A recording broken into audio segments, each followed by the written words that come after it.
Yes. Magandang hapon muli sa ating mga kasama. Nandito na naman si Kuya Goods nagbabalik. At syempre, kung di ka pa nakasubscribe sa ating channel, pa-subscribe na lang po at hit mo na rin yung bell para update ka sa ating mga video. At kung hindi po nagno-notify sa inyo ang ating video, andyan po yung search button. Hanapin nyo lang po sa YouTube si Kuya Goods at lalabas po yan. Anong masasabi ni Ping Lacson dito kay Dison, patungkol sa pagsusori? Sorry na lang? Ganun ba yun, ha? Wala na kayong ibang gagawin kundi mag-sorry. Hindi naman pwede ho yan habang buhay, sorry. Diba? Baka kasi mabulsa na naman, kaya pinipigilan na makuha nila. Oo, kasi yung iba kasi mapupunta sa program. Oo, yung pondo ng 2026. Oo, baka saan program, doon pumapasok yung pondo ng PhilHealth, o doon kukunin para tapos na ang usapin. Hindi ho natatapos sa usapin na ganun lang. Isoli nyo yung pangako nyo. At sabi ng Supreme Court, isoli nyo na. Oo, kayo mga magnanakaw. Ngayon, tahimik kayo. Sarap niyong mga Dabawenyo, pumalag sa alanganing pagbubukas ng Bukana Bridge. Sara Diskaya, ililipat ng NBI sa Davao kapag may arrest warrant na. Bakit? Anong gusto niyong palabasin? Ililink niyo na naman ang usapin sa Davao. Meron naman kayong ililink, ha? Meron naman kayong gustong, meron naman kayong nilulutong mga pelikula. Baka pag naipunta nyo sa Davao, magturo na sa Davao kung sino. Ganun ba yon? Nasupalpal na ho kayo ng libro ng DPWH. Huwag na ho kayo maggagawa ng mga eksena nyo dyan. Hindi kayo paniniwalaan ng mga taga-Davao. At kung halimbawa, gumawa naman sila eksena, kanino naman ito patungkol? Huwag na kayo magtanong. Sa Davao, andun si Kong Pulong, andun si Mayor Baste, andun ang mga Duterte. Siguro gagawa nila ng kwento at istoryahin na naman ng mga Duterte. Usapin na sangkot, mga sangkot sa flood control. Scam, hindi pa rin nakukulong. Kinuwentuhan na lang kayo Nangako na sa inyo, di ba? Ni Pangulo. Ang Pangulo ng Pilipinas, nangako na sa inyo Gusto niyo pa tuparin, huwag na. Mamaya malalaman natin yan. Di ba? Ano ito? Ito na naman si Jubante. Meron naman banat. Kung Jubante, may assessment sa salaysay ni Ramil. Ha? Peke nga yan si Ramil. Meron ka pang assessment. Yung dila mo ha. Hindi pa rin nakakalimutan taong bayan. Manyakol ka sa litrato mo. Kaya wag mong pinaglulukuhan taong bayan ha. May eksena ka na naman. Magkano? Paninila kay Bibi Sara, panis. Panis na, Attorney Guanzon. Ayan. Senado at Kamara di magkasundo. Bakit? Kasi gusto ng Kamara, dumurobo na naman. Ayaw ng Senado, gusto ng bantayan ng pondo. Alamin natin sa balitang ito, pasok. At kaugnay pa rin sa postponement ng Bicameral Conference Committee para sa 2026 National Budget at iba pang mga issue, kausapin natin sa Senate President Pro Tempore Senator Ping Lacson. Magandang umaga at welcome po sa Balitang Hali. Magandang umaga at magandang umaga rin sa ating lahat. Komento niyo po sa paghingi ng paumanhin ni Secretary Vince Dizon sa Senado kaugnay sa budget ng kanyang tanggapan. Well, in all his humility, maganda yung merong communication na ganyan kasi talagang alam namin na ang pagkakamali hindi nanggaling sa Senado. So, resolve na yung issue, pag-uusapan na lang yung mga numero, ilan ba yung i-restore at ano yung justification. At yung aming... Ganun din pala, may i-restore kayo. Dinamahan nyo lang. Kunwari, nagtatalo-talo kayo, may re-restore din pala. Huwag ganun. Pag hindi binigyan, ng pabor, huwag nyo nabigyan. Drama lang pala ito. Kunyari, isang araw, suspend muna. Kasi hindi nagkakasundo-sundo. Alis muna ang BICAM. Kunyari, magalit-galitan kayo. Pagdating ng dulo, na-restore din na ibigay din ang hinihingi. Pasakali nyo. Tigil na. Hindi na epektibo yan. Yung mga eksena nyo. Yung script nyo, bulok na bulok na. Basang-basa na ng taong bayan. Ito nga nangangako nga sila na, di ba, merong makakulong na big fish. Hanggang ngayon oo, parang malabo pa sa tubig kanal. Ano na hong petsa ngayon? 16 na ng Disyembre. Ilang araw na lang, wala na silang recess na naman sila. Ang balik na nila sa January. May makukulong ba? Dangako na nga si Pangulo. Gusto nyo pa rin. Wala yan. For sure, for sure. Wala makukulong dito ng the big fish. Kung mapakulong mo yung pinsan mo, Pangulo ng Pilipinas. Pag napakulong mo yung pinsan mo, bibilib kami sa'yo. Hanggat hindi mo napapakulong yung pinsan mo at hindi mo napapalabas ang pinsan mo, wala, X ka pa rin. Tuloy. Again, safeguards, yung bawal yung pamumulitika, walang guarantee letters at lahat. Sa MAIF yun. Doon sa farm to market, sa DPWH, ganun din. Dapat talaga malinaw, may grid coordinates at lahat. Ang isa pang major issue na dapat din namin i-resolve, ni-raise lang ito ni Wala Senator pala akong mukha kanina, salita ako ng salita. Tuloy. Kiko Pangilinan bilang chairman ng Committee on Agriculture na member din ng panel. Yung farm to market roads, mayroon ding issue kasi napalitan. Yung in-approve namin on third reading para sa farm to market roads, at least 5 billion, sabi niya, ang napalitan at walang description. Hindi namin pwedeng ialaw yun. Kailangan ayusin yun ng ahensya at i-take up sa magkabilang panel. Natukoy ba kung sino po ang nagpalit nito? Yung ahensya. Kasi di ba yung farm to market routes, pinaubayan natin sa Department of Agriculture. Sino Ngayon, ahensya? Nakita lang ni Senator Pangilinan na yung listahan namin as approved doon sa aming third reading na iba. Tapos ang naipalit, nawala na ng proper description. Walang grid coordinates. So yun ang kino-question ngayon. Sana ma-resolve din yun. Otherwise, magigipit sa oras, baka mauwi tayo sa reenacted budget. Opo. Ayan na ha. Totoo kaya ito? Wala na hong oras Baka mamaya, pagdating ng Biyernes, pinasan nyo na. Bilisan nyo kung mabibilisan. Pag hindi kaya, sa January na. Kaso hindi raw pwede. Kailangan ipirmahan. Para masaan? Siyempre, kailangan niya ng pondo. Mga sangko sa flood control scam, hindi pa rin. Eto na nga yun, hindi makukulong. Alamin natin dito sa balita na ito, Hindi pa rin nila kayang pakulong ang usapin. Kung sino ba napapag-usapan dito na magnanakaw. At ang usapin ng mali-malitang pera. Sino ba sila? Bakit hindi pa sila may pakulong? Noon si Pangulong Bongbong Marcos na may makukulong kaugnay sa flood control scam bago ang Pasko. Pero hanggang ngayon, wala pa ring malalaking personalidad na naaresto. Live mula sa Malacanang, nangungun sa balita si News 5 Palace correspondent Maricel Alili. Maricel, 10 araw na lang ay Pasko na, may big fish ba na makukulong? Naku, yan ang isa sa mga binabantayan natin ngayon, Jiggy. Dahil kung matatandaan natin, doon sa mga nakalipas na press briefing ni Pangulong Bongbong Marcos, meron siyang nabanggit na nasa 37 individual na nandun na sa listahan nila na dapat ay sasampahan ng kaso at hopefully ay makulong bago nga magpasko. Pero sa ngayon, base doon sa mga pinakahuling video messages na ibinigay sa atin ni Pangulong Bongbong Marcos, ang development na nakikita natin ay una, sumuko nga sa NBI, itong si Sara Diskaya, isa sa mga primerong kontraktor na nakakuha ng mga pinakamalalaking kontrata sa DPWH Flood Control Project. At pangalawa ay yung anunsyo ni Pangulong Bongbong Marcos na pinakakansela na yung pasaporte ni dating Ako Bicol Party List Representative Zaldico. Kaya kanina tinanong natin kay Undersecretary Claire Castro kung ano na ba ang update tungkol dito sa ginagawang anomalya at investigasyon sa anomalya sa Flood Control Project maliban dito sa ibinigay na mga updates ni Pangulong Bongbong Marcos sa kanya mga video message. Ito ang sinabi ni Undersecretary Claire Castro.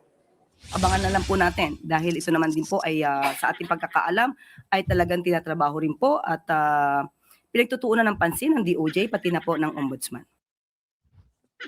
Maricel, may mga mungkahi na humingi na ng tulong ang ating gobyerno sa UN Convention Against Corruption para madakip si Zaldico. Anong sabi dito ng palasyo? Bakit si Zaldico ang dadakipin?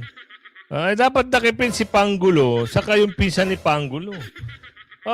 Si whistleblower nga si Zaldico Siya nagbunyag na ang nagpapa-insert, si Pangulo.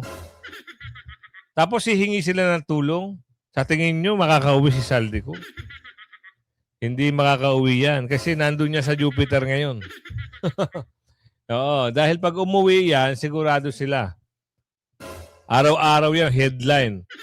Saldico, may sinabi. Saldico, may inamin. Saldico, tinuro na ang leader ng pagnanakaw. Ganon.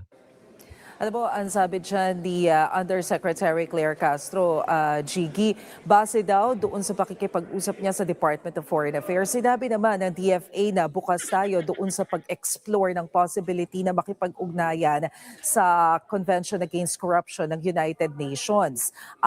Pero ang kailangan daw na mangyari dito ay mag-convene muna yung counterpart dito sa Pilipinas, yung ating Interagency Committee na pangungunahan nga ng Executive Secretary bilang chairperson para mapag-usapan din ang posibilidad na ito. Pero base doon sa update ng Department of Justice na ibinigay sa Malacanang, sa ngayon wala pa raw tayong coordination o ugnayan dyan sa UN Convention Against Corruption. Ang tanging Kita nyo? Sa tinagal-tagal ng usapin, ilang buwan na pumapatungkol, wala pa rin coordination. Paano nga naman kikilos ang kaso? Wala naman pala talagang balak. Kwentuhan na lang yan. Lahat na nangyayari, kwentong kutsero. Sarsuela, sabi ni Bibi Sara. Mga Dabawenyo, pumalag sa alanganing pagbubukas. Mamaya na yan, ito muna ang Diskaya. Ipasok muna natin itong Diskaya. Bakit yung kaso ni Diskaya o si Diskaya dadalhin sa Davao? Anong kinalaman ng Davao? Ang dami-daming problema ng Luzon. Nasa Luzon ang problema pero sa Davao ang hinahunting nila. Davao ngayon ang nasa isip nila. Para saan? Kukonekta na naman nila. Gagamitin nila ang Diskaya. Malamang sa malamang, sabi ni Aling Ledesma, gagamitin na itong Diskaya para ituro na naman itong nasa gobyerno ng Davao. Si Kong Pulong, ayan. Diyan sila atake. Yung mga istoryahe. Agad, ibibigay ng National Bureau of Investigation sa Korte sa Davao ang kustodiya kay Sara Diskaya. Kita nyo na, Oras kita na nyo na. maglabas na ito ng warrant of arrests ay kay National Bureau of Investigation NBI Director Attorney Angelito Magno. Ibibigay nila sa Korte sa Digos City, Davao del Sur ang kustodiya kay Diskaya dahil doon nakahain ang mga kasong kriminal na kinakaharap nito kaugnay ng anomalya sa flood control projects. Sa ngayon, Talaga? nananatili sa kustodiya ng NBI sa Pasay City ang public contractor na si Sara Diskaya. Kusa itong sumailalim sa pangangalaga ng NBI noong nakaraang linggo kahit wala pang warrant of arrest laban sa kanya. Sabi naman ng tagapagsalita ng mga Diskaya, patunay ang ginawa ni Sara na handa itong harapin ang kaso. Alam din nila na kasama sa proseso na maaaring dalhin ito sa Digos kapag lumabas na ang arrest warrant. Talaga? Isipin nyo ang daming problema na kasangkutan si Diskaya at si Diskaya nga rin nagturo sa mga kontraktor at sa mga binibigyan ng ayuda na galing sa pera ng kaban ng bayan. Ngayon siya pa ngayon na lumalabas dito na pinaka-main character.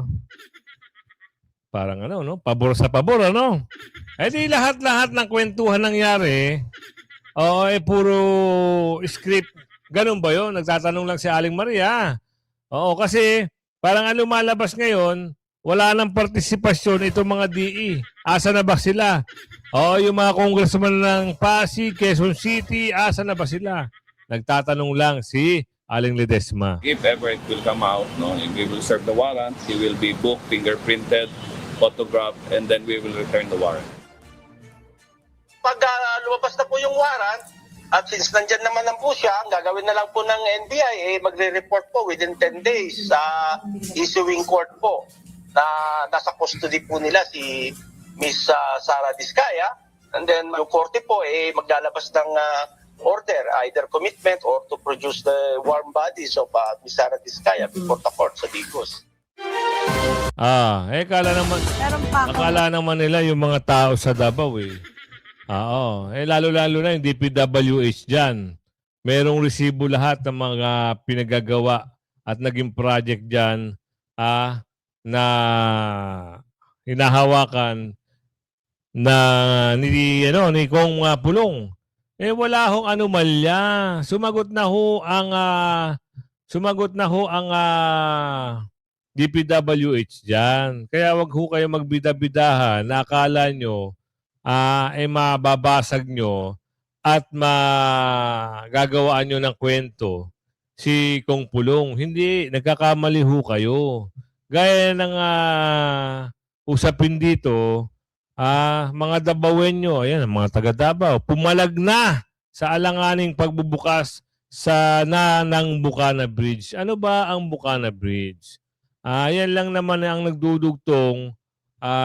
Hindi ko sure, basta isang tulay na may pinagdudugtungan yan. No? Na ang parang ang proyekto niyan kay Tatay Digong pa na inaangkin ito ni Pangulo ng Pilipinas. Inaangkin. So ngayon, sinupalpal siya ng taong bayan at pinatunayan na yan ay proyekto ni Tatay Digong. Alamin natin ngayon dito. Kuya Edmar, anong kwento? Ano po yung real score dito sa ipinagmalaki ng administrasyon ngayon Ayan, na yan. tulay? Kasi nga po, di ba dapat ngayong araw po yung opening? Ano po yung kasi nakita ko rin po sa press release or post po sa social media po ni Mayor Baste Duterte ukol nga po dito sa Bukana Bridge, Konsyal. Yes, oo. Well, alam naman natin na yung dumalaw yung Pangulo dito at nagkaroon siya ng kanyang inspeksyon doon sa Bukana Bridge. And inanunsyo niya, una-una, inangkin niya na legacy project niya. Pangalawa, sinabi niya na bubuksan na daw ito ngayong araw na ito, pitsa 15 ng Disyembre. Yun nga, ewan ko ano nangyari because I did not witness the opening kung ano ba nangyari doon ngayon. But the thing is, kami talaga, nung inanunsyo yan, tinignan namin yung area, hindi pa ata nasisimento. Ewan ko, ang laki ng bahagi ng dun sa may Rojas Avenue na exit papuntang tawag nito, Coastal Road. Hindi pa talaga ganun kakompleto. Marami pang mga dapat gawin. In short, hindi pa talaga tapos. Ang tulay tapos na. Pero yung dadaanan ng ating mga motorista, particularly doon sa may Rojas Avenue, hindi pa talaga pwede. Sa tingin namin na hindi naman tayo engineer. Pero kung dumaan ka doon a few days ago, tinitignan namin talagang lupa pa ang karamihan doon. So, kaya nga naglabas ng statement ang ating City Mayor, Sebastian Duterte, na mukhang alanganin naman yung inanunsyo ng ating ni Pangulong Marcos na maaari na itong buksan. Baka siguro hindi siya na-brief ng kanyang mga tauhan sa DPWH. Because I think the Department of Public Works and Highways, alam naman nila yan, ang katotohanan at alam nila paano sila tatantsahin. Sa pagkaalam ko, parang maraso pa ata dapat bubuksan. Minadali ng Pangulo, ewan ko anong nasa isip niya, bakit niya ginawa yun, na malalagay na naman sa alanganin. Pag binuksan na naman yan, baka naman ang pagbibintangan niya man, ang city na naman yan dahil bakit binuksan, hindi pa tapos, na instead maginhawa ang takbo ng trapiko, nagkakaproblema na tuloy.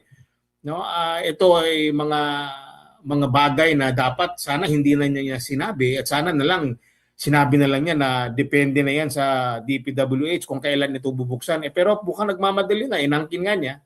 At the same time, pinaasa pa niya ang taong bayan that there will be a smooth flow of traffic. So when we were really verifying the current situation, ang sabi may ilang lane lang ang pwedeng buksan, dalawa lang ata supposedly from 4 lanes. So that would be a problem again sa takbo ng trapiko.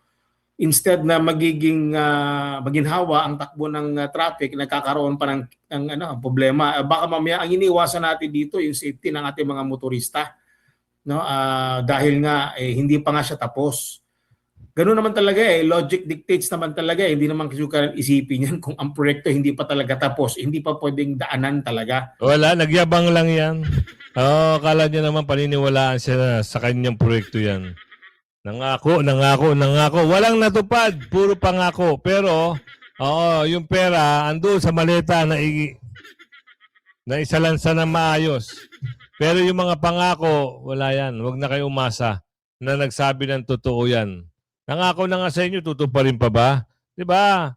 Ito na naman, si Jubante, bumabanat na naman. Ang salaysay daw ni Ramil, sabi dito, Jubante, may assessment sa salaysay ni Ramil. Talaga? Ano naman yung mga paandar mo? Na ano na naman si BP Sara? Kakasuhan na naman, ipapile na naman impeachment dahil si Ramil ay totoo daw. Totoong security guard na hindi nagtrabaho sa Malacanang at hindi rin kilala ng mga tao na naging PSG. Bakit? Sino ba yung nasa likod niya? Di ba? Andyan si Saba, andyan yung mga bayan-bayan. Alam na bayaran yan. Marami ang nagulat sa paglutang na sinasabing bagman at dating aide ni Vice President Sara Duterte na si Ramil Madriaga. Pero gano'n nga ba siya ka-credible? Pag-usapan natin yan live mula dito sa PRTV Prime Studios kasama si Manila 6th District Representative Bienvenido Benny Abante. Magandang gabi po, Congressman Abante. Welcome sa ating Sandila muna. Buti nakaabot. Oo nga po eh. Sandila muna. Sa Congress, hanggang dito sa mga Traffic na. It was noon, 1 hour lang. Wala. From Manila to Congress. Pero ngayon, Teka lang, boss. Ano tawag sa'yo, representative? Nanalo ka ba? Pinagluloko niya na naman kami. Hindi naman nanalo to. Tinambakan to ng 1,000 ni Joey Chue. Diba? Tapos, ayan ka na naman. Meron ka na, Mio. Pasuot-suot ka pa ng sabi yung anak, wala na. Hindi na tagapagsalita yung anak mo. Anak ka ng bugi, wala na talaga kayo matinong ginagawa. Alam nyo, meron sana itong matindi-tinding eksena kung hindi lang umeksena kasama yung mga tanga. Mga tanga. Oo nga. Yung gagawa ng affidavit, sasabihin PSG daw, hindi naman PSG. Di katangahan gumawa ng affidavit. Akala nyo naman, Abante pa ba kayo o atras? Mas maganda umatras na lang kayo para hindi kayo napupulahan. Kasi mga banat nyo, mga sablay. nawalan niya pa. Dapat gawin sa Quadcom yun. Sul-sul ka rin, Dito, Congressman, ano muna yung assessment nyo dito kay Madrid? Kasi maraming nag-iingat, di ba? Dahil sabi partner niyo na, teka muna, tingnan muna natin kung ano yung pagkatao niyan. Kayo po. Binabasa ko nga itong pinadala sa aking affidavit ni Ramil Madriaga. Hindi naman siguro siya ng affidavit under oath. Kung ito walang kwentang affidavit Puro kayo walang kwenta talaga. Kaya magsitigil na kayo. Wala na kaming tiwala sa inyo.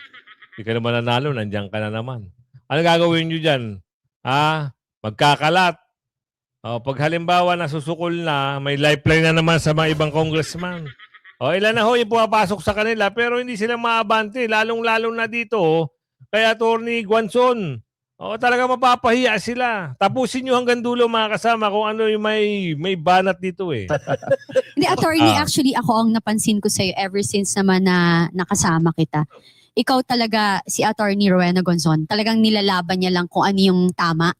So nakita lang niya yung mali.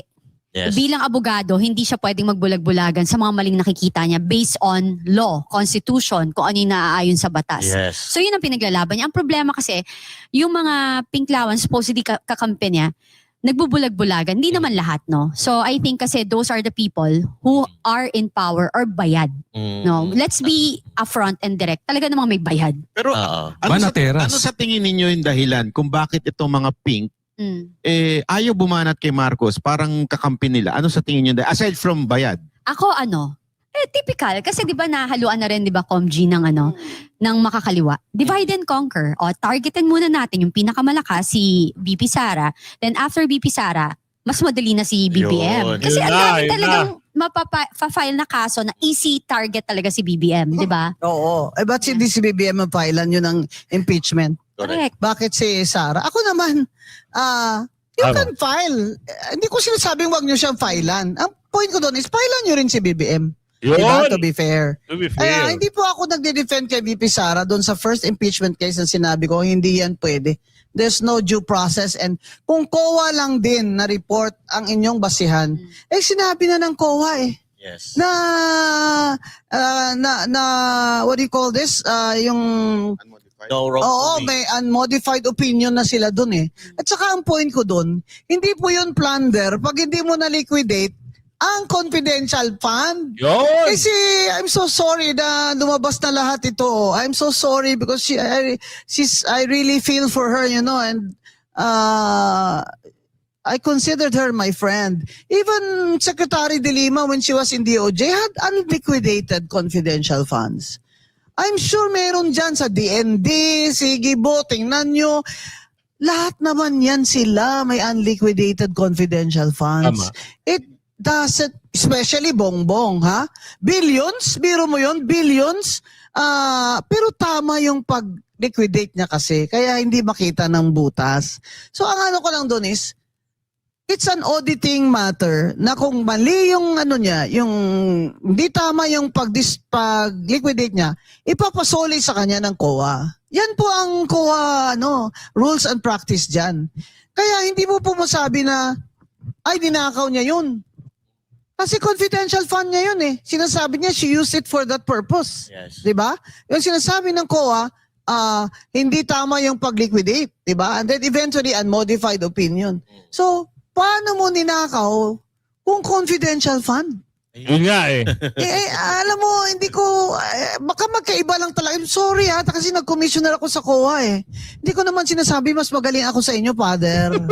Ano ba yung Father na? Meron na naman sila, ma'am, na 600. Hindi ko po sinasabi na mas magaling ako sa inyo. Sinasabi ko lang po, naging commissioner ako ng COA. Kung ganun ang issue, ganun ang treatment ko. Kaya hindi ako pabor nun sa impeachment na una kasi alam ko rin na namigay si Romualdez noon ng mga pabuya sa kanila. Yeah. Either projects or cash or what.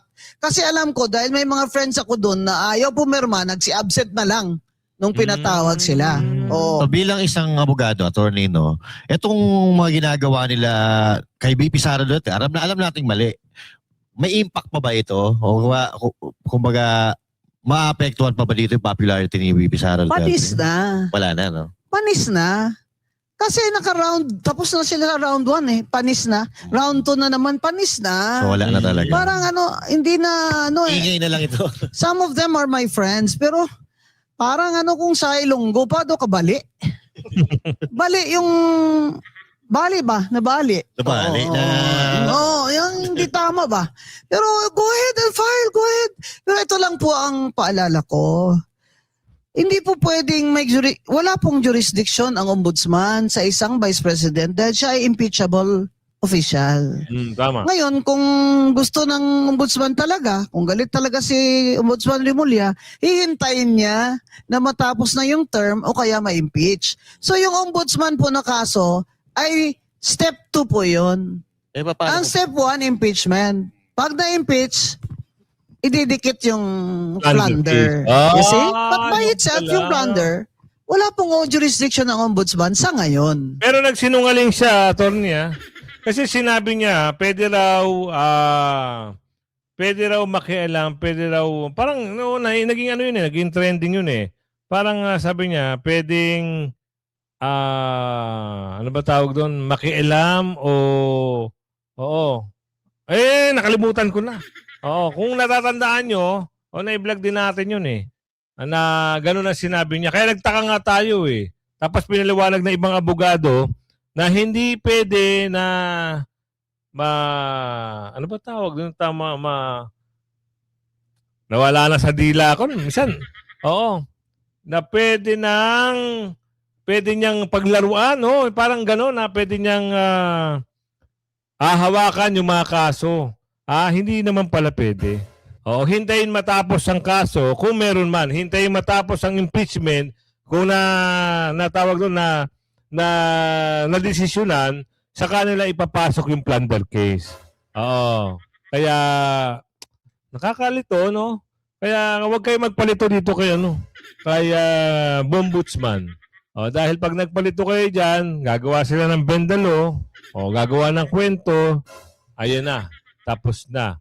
Pero sa mga galing na mga abogado, gaya ni Atty. Guanzon, alam yung mga pasikot-sikot sa batas na hindi naman pala nila saklaw ang Pangulo, ang VP Sara kasi impeachable officer ito. So meaning, pwedeng ma-impeach, pero hindi pwedeng i-trial.